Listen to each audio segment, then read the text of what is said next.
கூடிய நாட்கள்ல பேச்சுவார்த்தை, அதாவது உக்ரைன் பிரச்சனைய பேஸ் பண்ணி ஏதாவது ஒரு சொல்யூஷன் வந்தே ஆகணும். புரியுதுங்களா? அப்படிங்கிற ரூபியோ அவர்கள் மிக காட்டமாக பேசியிருப்பார் போல தெரியுது. அது மட்டும் இல்லாம ரூபியோ அவர்களே வந்து பண்ண சாங்ஷன்ஸ் வந்து பாத்தீங்கன்னா கண்டிப்பா செனட் சபையில ரஷ்யா மேல வரும்.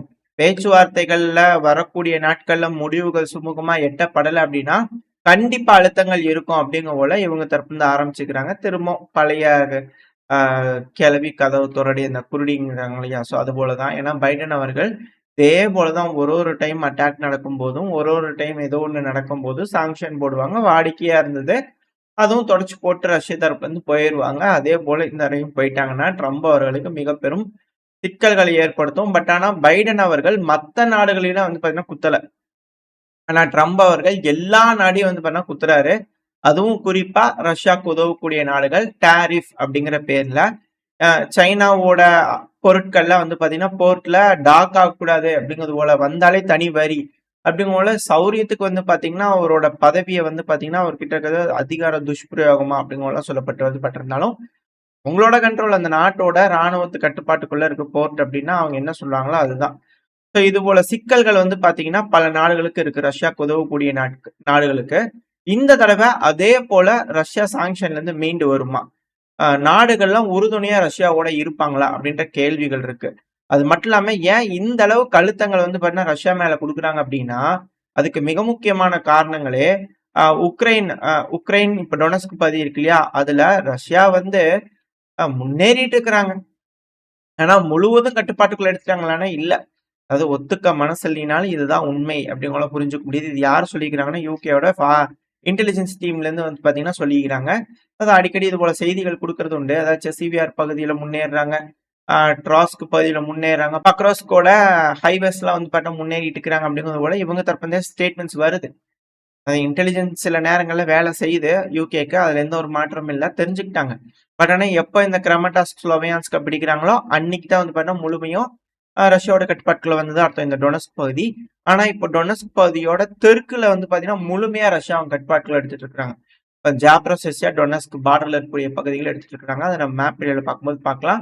ஆல்ரெடி இதுல இருக்கக்கூடிய 3 செட்டில்மெண்ட்ஸ், டொனஸ்க் பகுதியில் இருக்கக்கூடிய செட்டில்மெண்ட்ஸை ரஷ்யா மிக முக்கியமான செட்டில்மெண்ட்ஸை கட்டுப்பாட்டுக்குள்ள எடுத்திருக்காங்க அப்படிங்கலாம் பாக்குறோம். இது போல இருக்கிற சூழ்நிலையில முழுவதும் இழந்துருவாங்களா உக்ரைன்? இந்த டொனஸ்க், லுகான்ஸ்க், ஜாப்ரோசெஸ்யா இந்த பகுதிகள் அடுத்த டின்ப்ரோ பெட்ரோஸ்குள்ள என்டர் ஆகும்போது மிக பெரும் இழப்பு உக்ரைன் சந்திப்பாங்க. ஸோ அதுக்காக அழுத்தங்கள் அமெரிக்க தரப்பு ரஷ்யாவுக்கு போடப்படுது அப்படின்னு சொல்றாங்க. ஸோ வெயிட் பண்ணி பார்ப்போம். வரக்கூடிய நாட்கள் ரொம்ப இக்கட்டான நாட்கள் அப்படிங்கிற போலான்னு தரப்புன்னு சொல்லியிருந்தாங்க இல்லையா? ஸோ வெயிட் பண்ணி பார்ப்போம் எந்த அளவுக்கு இந்த இக்கட்டான நாட்களை ரஷ்யா சமாளிக்க போறாங்க, ரஷ்யாவோட நட்பு நாடுகள் சமாளிக்க போறாங்கன்னு. அடுத்து அப்படியே மிடில் ஈஸ்டுக்கு வந்துட்டோம் அப்படின்னா இந்த மிடில் ஈஸ்ட்ல வந்து பாத்தீங்கன்னா இஸ்ரேல் தொடர்ந்து இந்த காசா பகுதியில தாக்குதல் பண்றாங்க. அது 72 மணி நேரம் பேச்சுவார்த்தை நிப்பாட்டிட்டு ஒரு அஃபென்சிவ் ஆபரேஷன் எடுக்கிறாங்க. பயங்கரமான ஏர் ஸ்ட்ரைக் பண்றாங்க. 100க்கும் மேற்பட்ட நபர்கள் கடந்த 72 மணி நேரத்துல பயங்கரமான தாக்குதல் பண்ணி இறந்துட்டாங்க. சமீபத்தில் நடக்கக்கூடிய ஏர் ஸ்ட்ரைக்ல கூட 20க்கும் மேற்பட்ட நபர்கள் இறந்துட்டாங்க. இந்த கவுண்ட்லாம் முன்ன பின்ன இருக்கலாம். போர் சூழல் எக்ஸாக்டா சொல்ல முடியாது. களத்துல இருக்கிறவங்க ஏதாவது வெரிஃபை பண்ணி கொடுத்தாங்கன்னா உண்டு.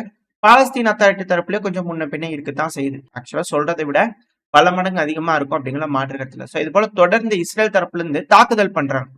அதுக்கப்புறம் பேச்சுவார்த்தையை ரெஸ்யூம் பண்றாங்க. இந்த தாக்குதல் பண்றதுக்கும் இந்த பேச்சுவார்த்தைக்கு நடுவில் வந்து பாத்தீங்கன்னா பிரேக் விட்டு பண்ணிட்டு இருக்கிறாங்க. இஸ்ரேல் ஸ்ட்ரென்தன் ஆகிக்கிட்டே இருக்கிறாங்க. இப்ப பேச்சுவார்த்தைக்கு போகும்போது வந்து பாத்தீங்கன்னா ஹமாஸ்க்கு முழுமையா விட்டு ஓடிடுங்க, இங்க இருந்து வேற பக்கம் ரீலோகேட் பண்ணிடலாம் போல திரும்ப அவங்க சொல்ற பாயிண்டே திரும்ப சொல்லிக்கிட்டு இருக்காங்க.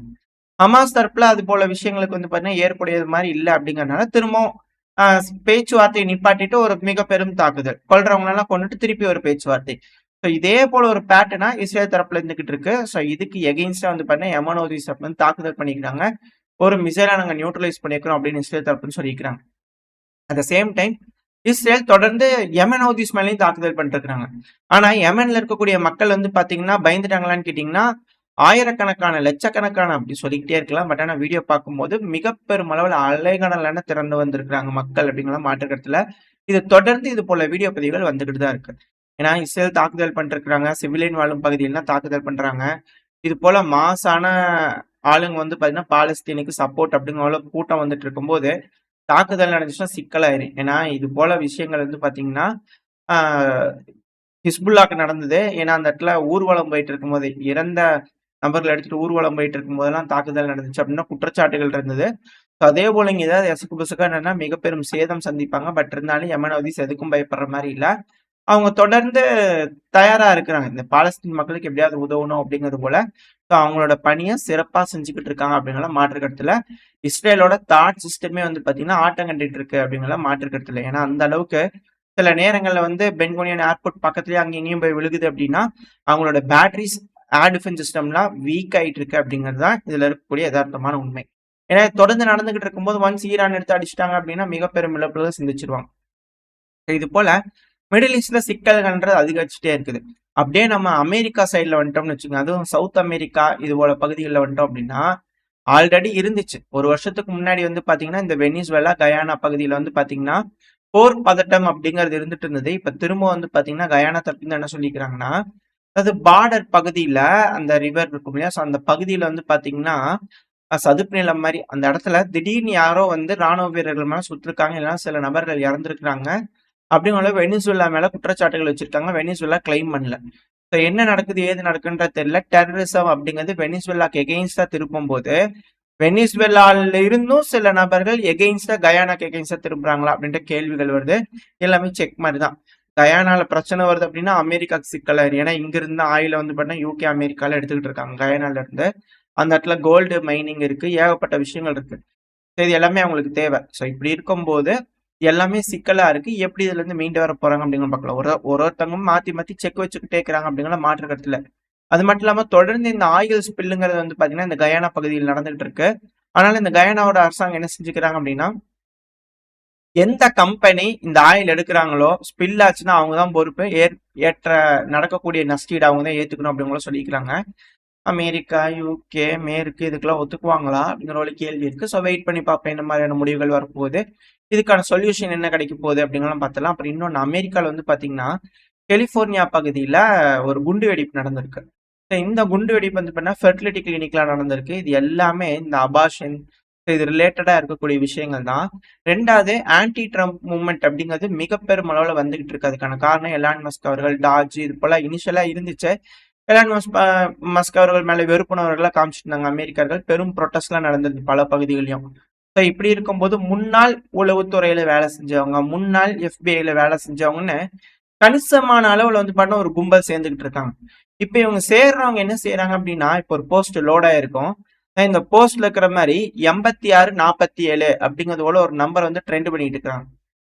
அது 8647 கிடையாது, 86 ஸ்பேஸ் 47 அப்படிங்கிறது போல. 47 அப்படிங்கிறது வந்து பாத்தீங்கன்னா டொனால்டு ட்ரம்ப் அவர்கள் 47வது அதிபரா இருக்கிறார் இல்லையா, சோ அவரை மென்ஷன் பண்ற மாதிரியான ஒரு நம்பர். இப்ப இந்த 86 அப்படிங்கிறதுக்கு பின்னாடி ஏகப்பட்ட சர்ச்சைகள் இருக்கு. இது வந்து கொல்றது, எக்ஸிட்டு, பதவி விட்டு தூக்குறது, அது மாதிரி பலவிதமான கோணங்கள்ல இந்த 86 வந்து பாத்தீங்கன்னா மார்க் பண்றாங்க. இதுக்கு பின்னாடி ஏகப்பட்ட கான்ஸ்பிரசி தியரி இருக்கு. ஒரு பார் இருக்கிறதாவும், ஒரு டோர் இன்னும் எக்ஸிட்டும் இருக்கிறதாவும் ஏகப்பட்ட விஷயங்கள்லாம் வந்து இதுக்கு பின்னாடி சொல்றாங்க. இந்த 86 47 ட்ரெண்ட் பண்றதுனால ட்ரம்ப் அவர்களுக்கு ஒரு அசாசினேஷன் அட்டெம்ப்ட் நடக்குமா? அதுக்கு அமெரிக்கால இருக்கக்கூடிய ஏதோ ஒரு அமைப்பு இதோட செஞ்சிருவாங்களா, செஞ்சு விட்டுட்டு வேற ஏதாவது நாட்டை கையை காமிச்சிட்டு அமெரிக்கா அங்க போர் தொடுத்து போயிடுவாங்களா அப்படின்ற கேள்விகள், அச்சங்கள், பயங்கள்லாம் வந்துகிட்டு இருக்கு. ஆனா இந்த மெக்சிகோ இருக்கிறாங்க இல்லையா, ஏன்னா இந்த மெக்சிகோ அமெரிக்கா பார்டர் பகுதி, இந்த இடத்துல வந்து பாத்தீங்கன்னா தொடர்ந்து அந்த பகுதிகளை பிடிக்கக்கூடிய நபர்களை எந்த பக்கம் வச்சுக்கலாம் அப்படின்னு சர்ச்சைகள் இருக்கு. ரெண்டாவது, எங்களோட ராணுவம் உள்ள வந்து டீப் இன்சைட் மெக்சிகோல ஆபரேஷன் பண்ணும் அப்படிங்கிற ஏகப்பட்ட அழுத்தங்கள் மெக்சிகோக்கு வச்சுட்டு இருக்காங்க. ஆனா சென்பம் அவர்கள் முடிஞ்ச வரைக்கும் நாங்களே நியூட்ரலைஸ் பண்றோம் அப்படிங்கிறது போல இழப்புகளை ஏற்படுத்திக்கிட்டு இருக்காங்க. அங்க இருக்கக்கூடிய கார்டல்ஸ், இந்த போதை மருந்து, போதை வியாபாரிகள் இருப்பாங்க இல்லையா, ஸோ அந்த கும்பல்களை கண்டுபிடிச்சு நியூட்ரலைஸ் பண்ணிட்டு இருக்காங்க. மெக்சிகோ அரசாங்கம் பெருமளவில் இன்வால்வ் ஆயிருக்காங்க. இது ஒரு வேலை வந்து பாத்தீங்கன்னா ஒரு கட்டத்துக்கு மேல ட்ரிகர் ஆகி அமெரிக்கா மெக்சிகோ பிரச்சனை வந்துருமா அப்படின்ற கேள்விகள் இருக்கு. ஏன்னா இப்போ ட்ரம்ப் அவர்களுக்கு எகெயின்ஸ்டா ஒரு கேங் சேருதுன்னா அவங்களுக்கு ஆயுதங்கள் போகுதுன்னா ஒண்ணு கனடா வழியா இல்லைன்னா மெக்சிகோ வழியா. ஸோ இப்போதைக்கு சர்ச்சை நடக்கிறதுலாம் அமெரிக்காவோட தெற்கு பகுதியில தான்.